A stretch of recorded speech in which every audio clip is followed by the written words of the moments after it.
Happy holidays, and before we get started, just know that the answer to the riddle from day one is clock. Enjoy this Boss Talk interview. All right, shout out to the nation, y'all. It's your girl Deanna Dias, business coach and entrepreneur, and you are tuned in to another episode of Boss Talk. I have the pleasure of going across the water today to speak to Miss Karolyn, and she is here to tell us everything about her, why she is so awesome and great, and I just supported already, especially because she in Paris drinking real coffee. You know what I'm Right. saying? And eating baguettes that I wish I could be eating right now. But I'm gonna live vicariously through her. So, Miss Carolyn, thank you so much for tuning in with me today. Please tell the people a little bit about yourself, what you do, how you do it, and all that good stuff. Okay. Well, thank you so much for having me. I appreciate this. Mm-hmm. So I started a women and minority owned publishing company, Mm-hmm. and it focuses basically on young people and children's book literatures media. I founded it after pivoting from my previous career. I was a flight attendant, international flight attendant for like 35 years. So 2020 came, everybody had to do that whole reevaluation of our lives. Yep. And I had a granddaughter who I think she was about two and a half at the time, and I'd written some short stories. I've always been a writer. Okay. Never really. I published like a couple things here and there, not nothing major. And my daughter said, "Look, why don't you take your buyout from your company, publish your stories?" And I'm like, "Okay, Yes. that sounds great." So I started looking into finding an illustrator. I was having difficulty with that because, I mean, anybody who's a creative it can identify with like finding that natural match. And I know you know what I'm talking about. Oh, yes, Like absolutely. finding that, synchronicity with that, synchronizing with that other person, Mm-hmm. vibing together. And I was having a really hard time. I mean, I went through a lot of um, illustrators and kind of put it on the back burner, didn't think about it again. And then through a friend of a friend, I Mm-hmm. was introduced, and we hit it off. It was like magic and everything went great. And then I self published my first short children's book, The Adventures of Maxine and Beanie. And Aw. then I did another one, the Okay. second one in the series. It's a series. Oh, nice. And then I realized that in able to be able to get your books into books, libraries, schools, you need to be represented by a publisher. Publishers are not looking for the type of genre, the kind of person that I am. They either want somebody who's already famous to publish their books, or like 19%, I think it is, books are about young people and about particularly young women, young girls. Only 19% are published for children in that in Wow. that genre. So I was not going to be picked up by a big publishing company. Is where I'm going with this. Right, right. I got you. So I started my own.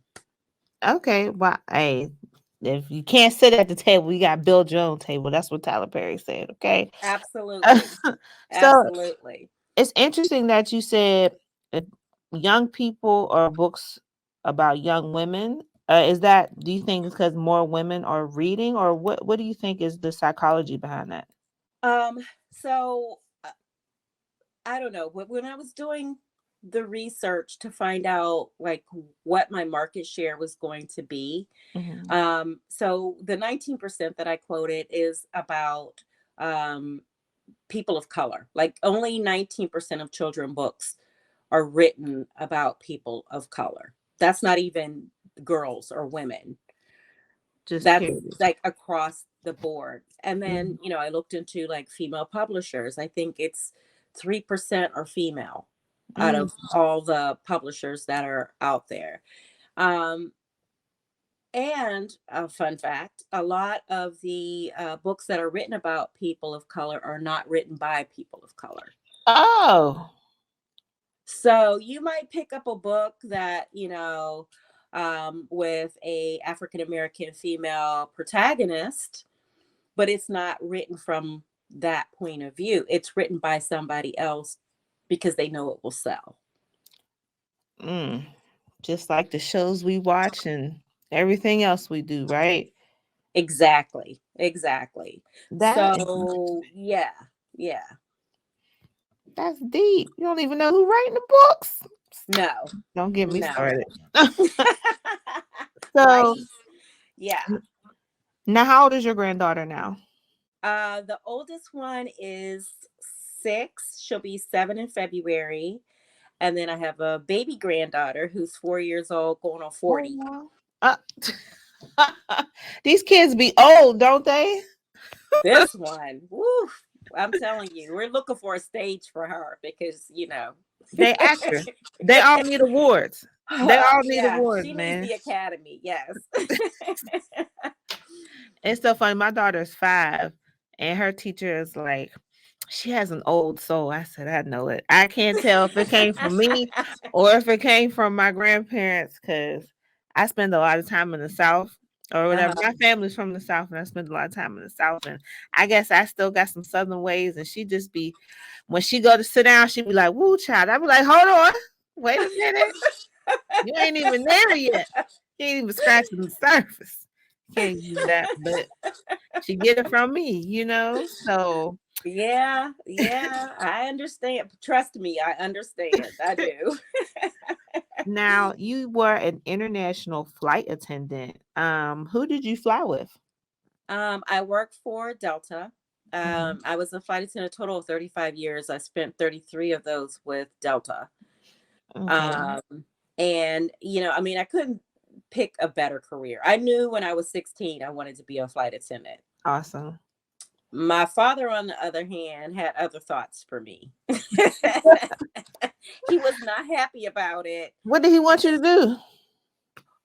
anything but that, I'm sure. I mean, I didn't have a choice. I had to go to college. My father was a PhD in economics. Oh yeah, you really didn't have a choice. So I didn't, yeah, there was no like, I'm going to graduate from high school and become a flight attendant. That was not happening.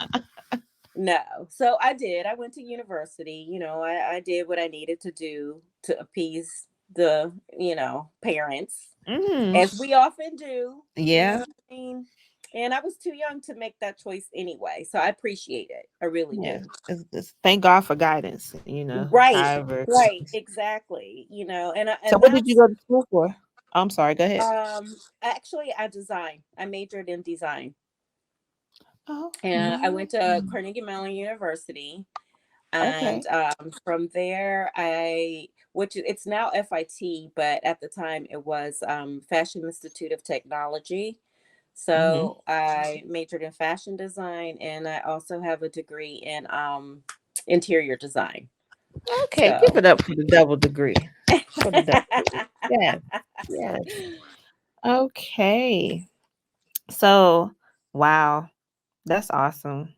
I wanted to go to fashion school for like 2 seconds and then the thought quickly went away. So, what is the most memorable flight that you have been on during oh your 35?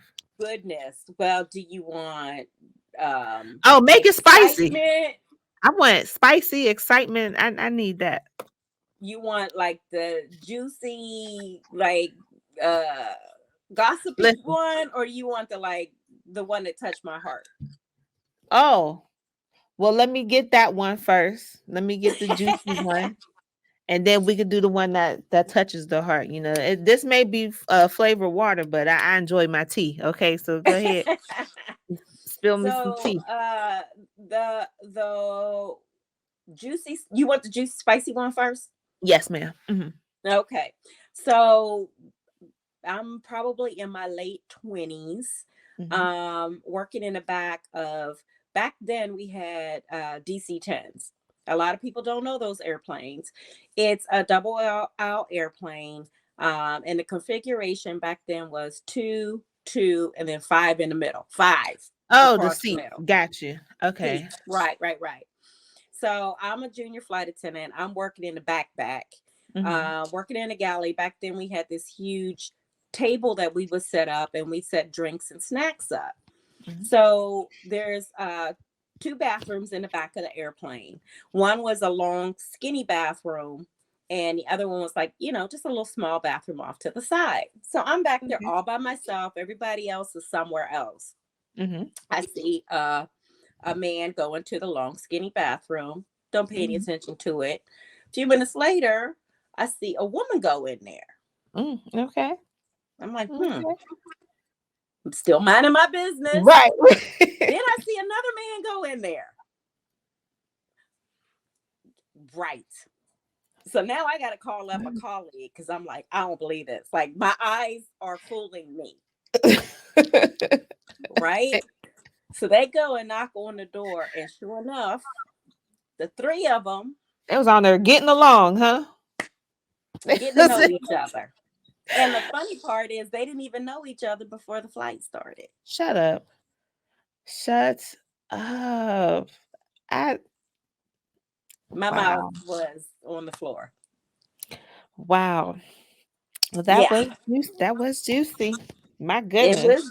It was even for that time, we're talking like the 90s. It was even juicy for the 90s. Yeah. Wow. Everybody trying to join that. Is that the Mile High Club? Is that the Mile High Club? That's right. Yeah. Well, that was a thing. Like, people would ask, and I'm like, no, don't. But I have probably like 4 or 5 of those kind of stories. Oh, okay. Are you part of the Mile High Club? Oh, no. Oh, no. I wasn't trying to look. I was not trying to lose my job. Okay. Okay. I feel it. Yes. Wow. Now, but real quick, we caught a senator's wife in a precarious situation, and she begged us to not turn in the report. I'm like, no, sorry, sis, but we got to. She was crying, like, please don't tell my husband. I'm like, well, you should have thought better. Yeah, but you boohoo crying? Come on now. Stop. Too late. Stop it. Stop it. Yes. Man. Okay, now tell us real quick about the one that touched your heart. Real quick, the one that touched my heart was we had an elderly couple, and I flew Africa trips a lot because, I loved my Africa trips. And we're on our way to Accra, and the wife calls us, and, we're just getting ready to do the breakfast service before we land. And the wife calls and says, my husband's unresponsive. I can't wake him up. Oh, no. So I go over, and I was the purser on the flight, which is like the head flight attendant. And I shake him, and he slumps over. And I knew immediately he was no longer with us. So we go into emergency mode. We have 3 African doctors with us, a nurse, and a nurse practitioner, thankfully. So myself and 2 other flight attendants get him laid on the floor, and we start shocking him. And CPR. We worked on this man probably like 15 minutes, and he was a big man. Oh. Luckily, we had 2 big doctors with us, because there's no way in the world I would have been able to do CPR on the size of this man. He was a big man. Wow. End of the story. We brought him back to life. Oh, thank God. I was getting teary-eyed first. They took him off in the ambulance came. They took him off, took him to the hospital, and he lived. That's awesome. Praise God. Oh, praise God. Praise God. Oh, my goodness. Oh, yeah, because boyfriend was gone. So, but that one touched my heart. That one. For sure. Touching mine. Shoot. Well, thank God for y'all jumping into action. Yeah, well, that's what we're trained for. And that's the part that I think people miss. Yeah. We're trained for emergencies, evacuations. I've had a fire on a plane where I've had to evacuate. And it was an exciting career. I don't want to talk about planes too much because I'm still on edge. I'll get on the plane to go where I need to go, but my psyche all messed up when it Listen, you're safe. You're safe. I'm gonna let you tell it. I'm gonna let you tell it. You're good. Trust me. Let's go ahead and circle back to this publishing company. What were your challenges starting that publishing company? Well, the biggest challenge I find, and I still find it, is being recognized. Mm. Like, we're a micro publisher, which means that we publish less than 20 books per year. Mhm. So we're considered micro. We're not even a small publishing company. And I keep it that way on purpose because I want to give the attention to our authors. Like, I want them to have that one on one relationship with me, with my daughter, who's the co founder. Okay. I want us Your to be daughter. able to, yeah, yeah. Mhm. Well, that's a whole nother podcast Oh, because she's a okay. research scientist and a doctor and a Okay. cardiologist and Come all on, of that. daughter. Come on, Yeah, that's a daughter. whole nother. Yeah, yeah. But she co-writes uh books and papers with me also. So, we found it together. I do the lion's share of the work because she's busy. Mhm. But yeah, the biggest challenge I find is just getting our name out there, like getting the recognition and getting people to see what it is that we're trying to do because we advocate for literacy. Like early Mhm. literacy is what's really, really important to us because fostering that love of reading is going to be the backbone to every child's education. Because if Absolutely. you can't read, you can't learn. Come on, somebody. Come on. So, but the key, what I think is the key, and this is my opinion, is wanting to read, like loving it. And when you see yourself represented, and I see this when I do public speaking, when I read for children, their faces just light up when they see Mhm. somebody that looks like them. That is. Either me speaking to them or them reading something that reflects their life. And it's really important. Our message is really important that we, as African American people, Black people, are the same as every other family. Yes. Just because, we might be a little bit unfamiliar Mhm. to you, and by you, you know who I mean, Yep. anyone who's not us, that Right. doesn't mean that our family life is going to be any different. Right. Absolutely. I Absolutely. mean, we sit down together, we have our meals, we go on picnics. And that's what the adventures of Maxine and Beanie is all about.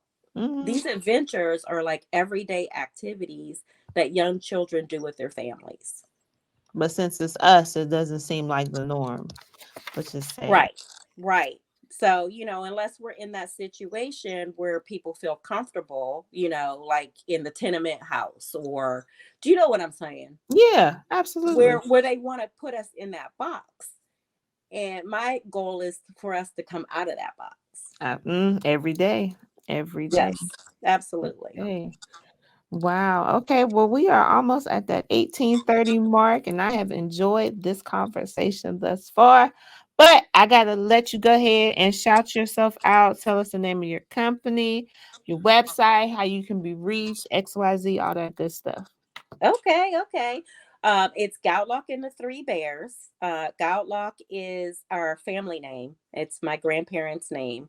So Okay. it's a nod to like Goldilocks and Three Bears. It's Goudelock, Goudelock, the number three, bearspublishing.com. My books are maxineandbeanie.com, Beanie. We're on Amazon and we're also at barnesandnoble.com. But if you Google any of that, we'll pop up. You'll be able to find us and see us. That is so awesome. I'm gonna have some questions for you, so you stick around after this is over. Don't you go nowhere. I'm not Um, going okay. anywhere. Well, all right. For everybody else, thank you so much for tuning into this episode of Boss Talk. If you want to be on my next episode, go ahead and send me a message, drop me a line. I'll have all my information down in the description box below. If you want to hit up Miss Karolyn, you can do so getting her information in the description bar below.